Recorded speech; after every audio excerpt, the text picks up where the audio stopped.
Friends வணக்கம் friends. பாருங்கள் friends, நம்ம வந்து சிலேபி கெண்டை வந்து தூண்டிலில் பிடிச்சிட்டு வந்தோம். 2 கெண்டை வந்து ஒன்று வந்து 1/2 கிலோ இருக்கும், இன்னொன்று வந்து ஒரு 1/4 கிலோ இருக்கும். 2 கெண்டை பிடிச்சிட்டு வந்து க்ளீன் பண்ணி இப்போ வந்து வீட்டில் அரைச்ச மசாலா தூள் போட்டு பரட்டி வச்சுருக்கோம் ஃப்ரெண்ட்ஸ். இப்போ வந்து பொரிக்க போகிறோம்.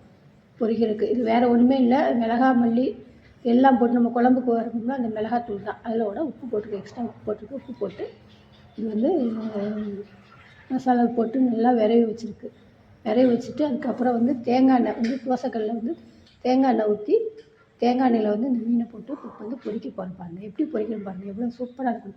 ஒன்று கூட உடையாமல் இது வந்து அதில் வந்து அந்த மசாலையில் வந்து கொஞ்சோண்டு பச்சரிசி மாவு சேர்த்துருக்கேன் ஃப்ரெண்ட்ஸ். அதனால தான் வந்து உடையாமல் வரும். பாருங்கள் இவ்வளோ ஒன்று கூட ஒரு சின்ன ஒரு இது கூட இல்லாமல் வந்து பிசுறே இல்லாமல் உடையாமல் அவ்வளோ நீட்டாக வந்திருக்கும். பாருங்கள் எவ்வளோ சூப்பராக இருக்குது. இப்போ 7 துண்டு தான், 7 துண்டு வந்து பொரிச்சு எடுக்க போகிறோம். மித்தது வந்து குழம்பு வீடியோ வந்து போடுறேன். எனக்கு கிராமத்து முறையில் வந்து குழம்பு எப்படி மீன் குழம்பு சிலேபி மீன் வந்து எப்படி குழம்பு வைக்கணும்னு சொல்லிட்டு போகிறேன். பாருங்கள் ஃப்ரெண்ட்ஸ், இப்போ வந்து ஒரு சைடு வந்து வெந்துருச்சு.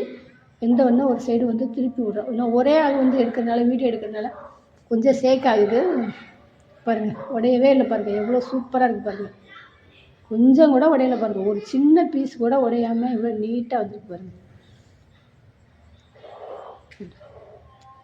எப்போவுமே மீன் பொரிச்சிங்கன்னா கொஞ்சம் வந்து பச்சரிசி மாவு இருந்தால் கொஞ்சம் சேர்த்துக்கிட்டிங்கன்னா உடையவே உடையாது. தேவையில்லாதெல்லாம் போட்டு அது இதுன்னு போட்டு கார்ன்ஃப்ளவர் அது இதெல்லாம் போட்டு பொரிக்கிறது கொஞ்சம் பச்சரிசி மாவு போட்டு பொரிச்சிங்கன்னா நல்லா உடையாமல் நல்லா டேஸ்ட்டாகவும் இருக்கும். கொஞ்சம் சூப்பராக இருக்கும். பார்த்தீங்களா, வலையில் பிடிக்கிற மீனை விட தூண்டிலில் பிடிக்கிற மீன் வந்து நல்லா டேஸ்ட்டாக இருக்கும் ஃப்ரெண்ட்ஸ். இது வந்து நாங்கள் வந்து இன்றைக்கி வந்து பாப்பா வந்து ஸ்கூலுக்கு போயிட்டாங்க, கேட்டுகிட்டே இருந்தாங்க சிலேபி மீன் பொரிச்சு கேட்டாங்க. அதனால் வந்து இன்றைக்கி போனோம். நானும் எங்கள் வீட்டுக்காரர் போய் பக்கத்தில் வந்து ஒரு பெரிய ஊர்னி ஒன்று இருக்குது, அந்த ஊர்னியில் போய் தூண்டில் போட்டதில் வந்து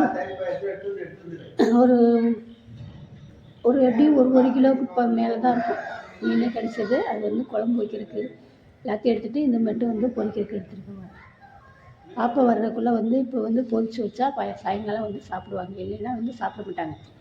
சாதம் வேணான்னு சொல்லிட்டு சாப்பாடு வேணான்னு சொல்லிட்டு அவங்க வந்து ஸ்நாக்ஸ் சாப்பிட ஆரம்பிச்சிடுவாங்க.